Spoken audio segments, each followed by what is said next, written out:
Bum. Medalie de aur. Ia să vedem ce scrie pe ea.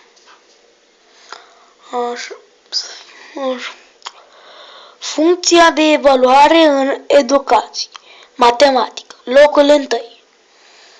Deci locul întâi se vede. Deci locul întâi. Așa. L-am câștigat încă când eram în clasa întâi. Ia să vedem cum stă la gât. Opresc puțin cadrul. Uitați, medalie cum stă la gât.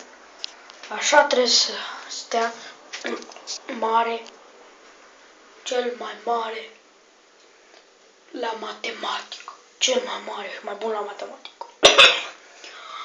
Te iubesc! Pa, pa! Abonați-vă și să dați like, dacă nu, vai și amarul vostru.